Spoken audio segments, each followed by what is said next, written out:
Karibu tena mtazamaji wa The World News katika kipindi hiki cha ulimwengu wa siasa. Mimi ni Adam Hussein. Wakati Marekani ikipeleka ndege zake za B-2 ambazo zina uwezo wa kubeba hadi makombora ya nyuklia huko katika Mashariki ya Kati, Iran imesema itatumia njia zote kuiwajibisha Marekani na utawala wa Israel.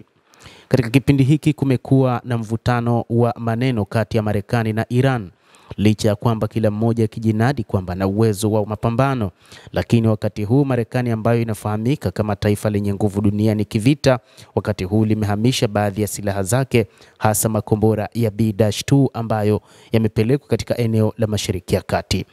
Marekani, ambayo imedai kwamba itaweza kuishambulia Iran katika vinu vyake vya nyuklia, ni wakati ambapo Iran inadai imejiandaa kwa ajili ya mapambano dhidi ya taifa kubwa ulimwenguni, Marekani. Wizara ya mambo ya nje ya Iran imetoa taarifa kwamba ipo tayari na imejiandaa kwa ajili ya mapambano dhidi ya serikali ya Marekani, na wakati wowote itafanya mashambulizi ikiwa itashambuliwa.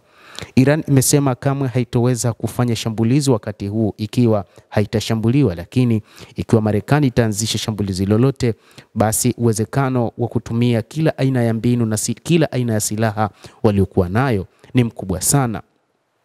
Kwa mujibu wa wizara mambo ya nje ya Iran, imesema kwamba shambulizi lolote la Marekani katika maeneo ya nchi hiyo linamaanisha kwamba ni mwanzo wa vita. Lakini pia Iran inajiandaa kwa ajili ya kuona ni namna gani itaweza kuikabili Marekani pamoja na Israel kwa wakati mmoja, kwa sababu bado Marekani inaitumia sana Israel katika baadhi ya mashambulizi na wakati huu haipo tayari kuona kushambuliwa bila kulipiza kisasi.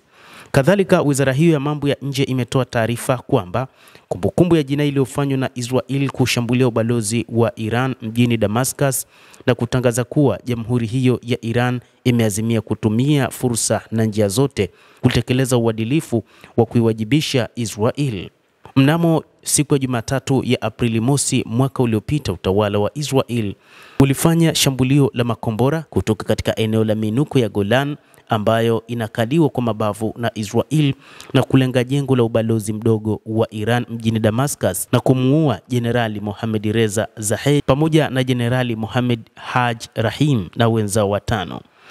Kwa mnasaba huo, wizara ya mambo ya nje ya Iran imetoa taarifa ya kuenzi kumbukumbu ya mashahidi katika shambulio hilo la kigaidi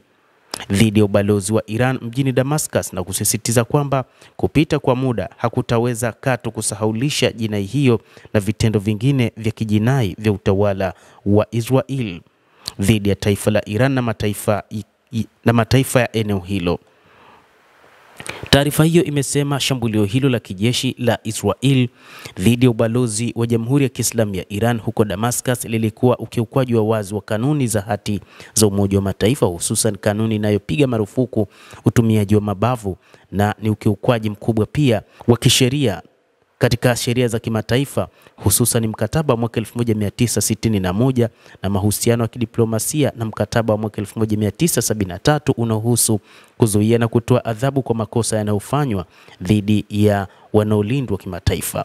Taarifa ya wizara ya mambo ya nje ya Iran pia imeeleza bayana kwamba kuendelea kukaa bila kuchukua hatua kwa Baraza la Usalama la Umoja wa Mataifa dhidi ya ukiukwaji wa sheria usiokuwa na idadi unaofanywa na Israel pamoja na Marekani ndio sababu kuu inayoipa jeuri na uthubutu utawala huo kueneza ukiukwaji wa kupindukia wa sheria na kanuni za kimataifa, haki za binadamu na sheria za masuala ya kibinadamu. Mtazamaji, endelea kutufuatilia na usisahau kulike, kucomment na kusubscribe channel hii. Naitwa Adam Hussein.